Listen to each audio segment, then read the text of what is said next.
घर में क्या किसी कार्यक्रम शादी विवाह में ही आया करती थी, लेकिन पहली बार इस सामाजिक मंच से आप सभी लोगों को हाथ जोड़कर प्रणाम करती हूँ।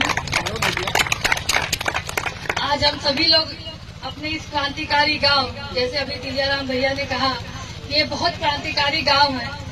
निरहु भैया, यहाँ पे हर घर में एक मास्टर या एक सरकारी नौकरी करने वाला इंसान है। और ये गांव इतना क्रांतिकारी है कि जो प्रधानमंत्री जी की सोच है कि आत्मनिर्भर भारत, तो ये गांव उसका जीता जाता एग्जाम्पल है। क्योंकि यहाँ हर घर में लोग नौकरी करते हैं और नौकरी करते ही नहीं, नौकरी देने का भी काम करते हैं। और आपको ये आश्वस्त कराते हैं कि मेहनगर में अगर सबसे बड़ी लीड आपकी होगी तो उसकी शुरुआत हमारी ग्राम सभा पौनी कला से ही होगी। क्योंकि अब तक जो वोट बिखरे हुए थे, उन वोटों को हम लोग सब लोग यहाँ इकट्ठा करने आए हैं। और आप सभी लोगों से ये अनुरोध और ये वचन लेने आई हूँ मैं कि आने वाली 25 तारीख को आप सभी लोग इतनी कमल की बटन दबाएं कि जो आने वाले, अभी जैसे कि विधायक जी ने कहा कि जो आने वाले विरोधी हैं वो अपनी अपनी दुकान यहाँ से बंद करके चले जाएं। वो चाहे हार जाते हैं चाहे जीत जाते हैं, लेकिन कभी दोबारा यहाँ मुड़ के नहीं आते हैं।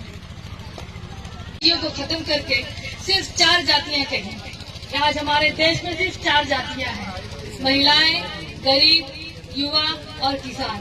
और हम तो इसी 4 जातियों पे फोकस करना है, इन्हीं जातियों को आगे बढ़ाना है, तभी हमारा देश समृद्ध होगा, विकसित होगा। आज हम सभी लोग 5 ट्रिलियन इकोनॉमिक तरफ तो बढ़ ही रहे हैं। इतनी महामारी, इतनी कोरोना में जहाँ देश के देश बर्बाद हो गए, बड़े से बड़ा देश चाइना बर्बाद हो गया, पाकिस्तान आज भीख मांग रहा है, लेकिन हमारा देश आज भी इसी तरह से अटल खड़ा है। ये आज आदरणीय प्रधानमंत्री जी की ही देन है, जिन्होंने स्वयं जो सोच वो रखते हैं कि आज हमारे ही देश में सारी चीजों का निर्माण हो, हमें कहीं किसी से कोई चीज लेना न पड़े। तो उसी के संदर्भ उन्होंने वैक्सीन बनाई और make in India, skill India के तहत कई सारी ऐसी योजनाएं बनाई जिससे हमारे लोगों को रोजगार मिल सके और हम लोग रोजगार लेने वाले नहीं, रोजगार देने वाले बन सके। इसी सोच को हम लोग आगे बढ़ाएंगे, तभी आज हम लोग बहुत सीना चौड़ा करके कह सकते हैं कि आज हमारा देश विकसित देश, विकासशील देश नहीं बल्कि विकसित देश की तरफ बढ़ते जा रहा है। पढ़ने लिखने का अधिकार वो संविधान में दे के चले गए और आज उन्हीं की सोच को आदरणीय प्रधानमंत्री जी ने आगे बढ़ाया है। और महिलाएं सिर्फ पढ़ाई लिखाई करके आगे न बढ़े बल्कि राजनीति में भी अपने कदम को आगे बढ़ाए। इसके तहत उन्होंने 33% आरक्षण देने का काम किया है। क्योंकि एक नारी अगर अपना परिवार चला सकती है, घर चला सकती है, घर की होम मेकर बन सकती है, तो वो देश की राजनीति में भी अपना कदम आगे कर सकती है और एक बेहतर राजनीतिक बनकर देश को और आगे बढ़ाने का काम कर सकती है। बहुत ज्यादा न कहते हुए, क्योंकि मुझे पता है निरहुआ भैया का बहुत कार्यक्रम लगा हुआ है, मैं आप लोगों के बीच अपनी बात खत्म करने से पहले मंच पर उपस्थित भाजपा के सभी कार्यकारी लोगों को, भाजपा के सभी पदाधिकारियों को, मेरे पितातुल बुजुर्गों को, माताओं बहनों को, प्यारे बच्चों को अपना प्रणाम करते हुए मैं अपनी बात यही खत्म करती हूँ। बहुत बहुत धन्यवाद। जय हिंद। घर में क्या किसी कार्यक्रम शादी विवाह में ही आया करती थी, लेकिन पहली बार इस सामाजिक मंच से आप सभी लोगों को हाथ जोड़कर प्रणाम करती हूँ। आज हम सभी लोग अपने इस क्रांतिकारी गांव, जैसे अभी तिलियाराम भैया ने कहा, ये बहुत क्रांतिकारी गांव है। निरहु भैया, यहाँ पे हर घर में एक मास्टर या एक सरकारी नौकरी करने वाला इंसान है। और ये गांव इतना क्रांतिकारी है कि जो प्रधानमंत्री जी की सोच है कि आत्मनिर्भर भारत, तो ये गांव उसका जीता जाता एग्जाम्पल है। क्योंकि यहाँ हर घर में लोग नौकरी करते हैं और नौकरी करते ही नहीं, नौकरी देने का भी काम करते हैं। और आपको ये आश्वस्त कराते हैं कि मेहनगर में अगर सबसे बड़ी लीड आपकी होगी तो उसकी शुरुआत हमारी ग्राम सभा पौनी कला से ही होगी। क्योंकि अब तक जो वोट बिखरे हुए थे, उन वोटों को हम लोग सब लोग यहाँ इकट्ठा करने आए हैं और आप सभी लोगों से ये अनुरोध और ये वचन लेने आई हूँ मैं कि आने वाली 25 तारीख को आप सभी लोग इतनी कमल की बटन दबाएं कि जो आने वाले, अभी जैसे कि विधायक जी ने कहा कि जो आने वाले विरोधी हैं वो अपनी अपनी दुकान यहाँ से बंद करके चले जाए। वो चाहे हार जाते हैं चाहे जीत जाते हैं, लेकिन कभी दोबारा यहाँ मुड़ के नहीं आते हैं। लेकिन हम लोग ये आश्वस्त करते हैं कि जीतना तो हमारा तय ही है, लेकिन हम लोग हमेशा आपको इसी धरती पे मिलेंगे। और निरहुआ भैया से भी अनुरोध यही है कि जब भी हम लोग आपको याद करें, आप जरूर इस धरती पे आइए, क्योंकि ये एक बहुत क्रांतिकारी धरती है और यहाँ आपको इतना आशीर्वाद मिलेगा, इतना प्यार मिलेगा कि आप इस धरती को छोड़ के जाना भी चाहे तो नहीं जा पाएंगे। और अभी जैसे टीआरएम भैया ने तो सारे बिंदुओं को रख दिया है, मैं क्यों भारतीय जनता पार्टी ज्वाइन की ये भी बताना चाहूंगा। हम सभी लोगों ने मान्यवर, हम सभी लोग यहाँ जितने लोग हैं, ज्यादा से ज्यादा लोग मान्यवर कांशीराम साहब को मानने वाले लोग हैं। और मान्यवर साहब की जो सोच थी कि जो सामाजिक संरचना, जो बाबा साहब का भी सपना था कि समता मूलक समाज बने, समाज में बराबरी हो, और मान्यवर साहब ने भी उस सपने को ही संजोया और आगे बढ़ाने की कोशिश की।